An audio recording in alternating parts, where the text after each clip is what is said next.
Ladies and gentlemen, this is TVP World. You're watching another edition of Military Mind, bringing you news from the front lines. I'm your host, Benjamin Lee. Russian forces continue to intensify their strikes on Ukraine's civilian and energy infrastructure. Overnight into December 2nd, Moscow launched more than 60 attack drones targeting non-military sites across the country. The port region of Odessa suffered significant damage. A drone strike hit an energy facility and an administrative building, causing power outages. Ukraine's state energy company reported that the attack targeted one of its installations, leaving about 36,000 customers temporarily without power. As a result of the overnight attack in the region, operations at a border checkpoint with Moldova were temporarily suspended. Moldovan authorities said they received information about a drone strike on the Ukrainian town of Volodymyr in the Odessa region. In response, all border sectors in southern Moldova were placed on alert and began continuous airspace monitoring. Meanwhile, on the other side of the front line, Ukraine also struck Russia's energy infrastructure. In the Oriol region, a fire broke out at a fuel processing complex after a drone attack. The regional governor said there were no casualties and emergency services were working at the site.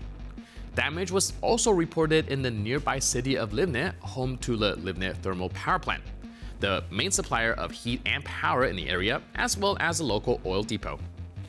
Meanwhile, Turkey's Ministry of Transport has said that the Russian-flagged tanker Volga 2 sailing from Russia to Georgia was attacked in the Black Sea, about 80 nautical miles off the Turkish coast. The ship's 13-member crew was unharmed and did not request assistance. The nature of the attack was not disclosed. According to Vessel Finder, the tanker was built in 2014 and is owned by the Middle Volga Shipping Company, a Moscow-registered firm under Ukrainian sanctions. Moving now to the front line, Ukrainian President Volodymyr Zelenskyy said that while Russian forces are indeed attempting to advance, none of their operations have been successful. According to the leader, Ukrainian defenders have cleared nearly all Russian troops from Kupiansk. Zelenskyy urged the public to rely only on official general staff reports, especially as Russian claims of progress may be tied to ongoing diplomatic negotiations. The US-based Institute for the Study of War also warned that the Kremlin may have prematurely claimed the capture of Pokrovsk in the Donetsk region. Analysts say this tactic had been used before as part of a cognitive warfare effort aimed at influencing the American-Russian talks scheduled in Moscow on December 2nd.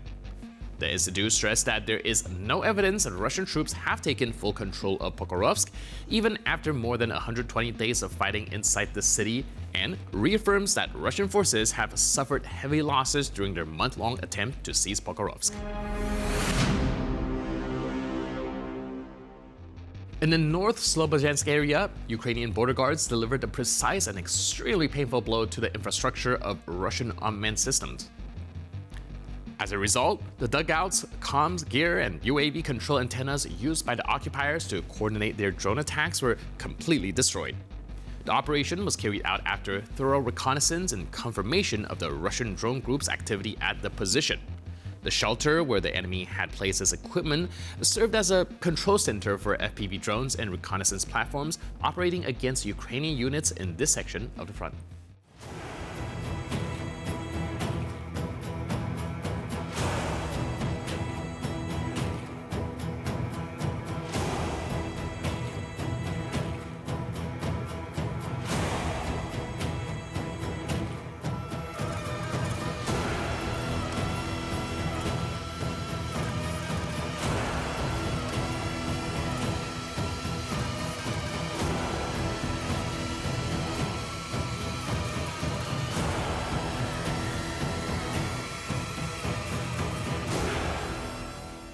The UAV unit of the National Guard of Ukraine's 3rd Battalion stands as another example of accuracy and efficiency, thwarting the Russians' plans to improve their logistics.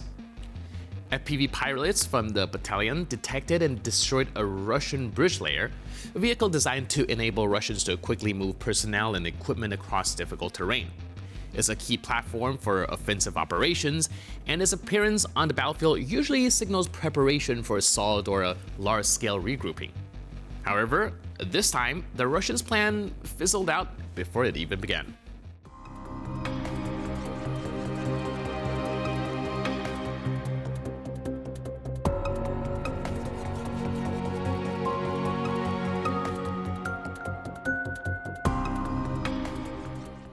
And now, footage from the Russian tanker Kairos, one of the key vessels in the Shadow Fleet used by the Kremlin to circumvent sanctions and illegal oil schemes.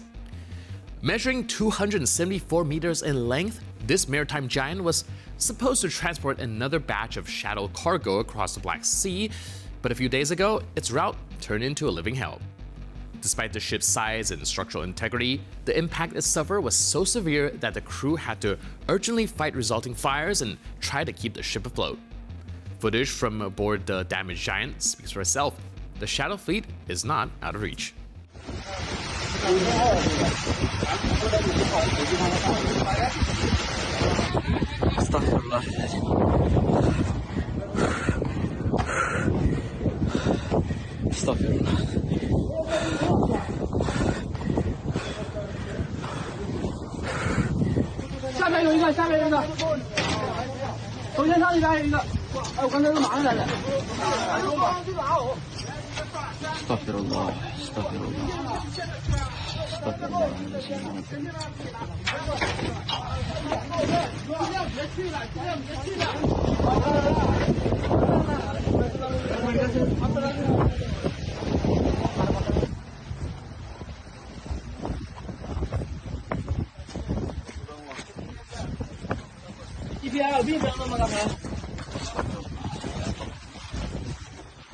At the test site of the Yasny Cosmodrome in Russia's Orenburg region, the latest demonstration of another Kremlin superweapon which was supposed to leave its enemies trembling in fear ended in failure.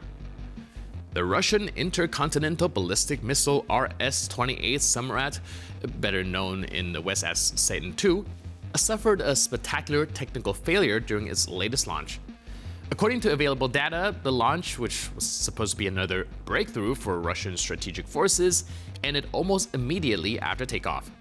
Despite Putin's loud statements about readiness for combat duty, the failures of the test indicate otherwise, that the RS-28 remains an immature and unreliable platform, and that the Russian nuclear triad is far from the peak of its power.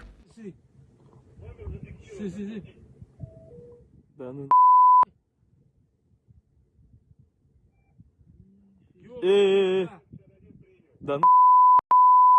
Что за... Давай.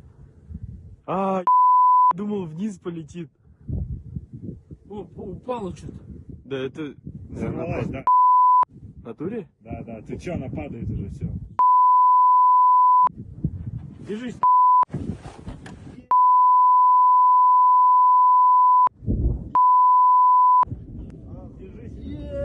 Держите меня, я снимаю.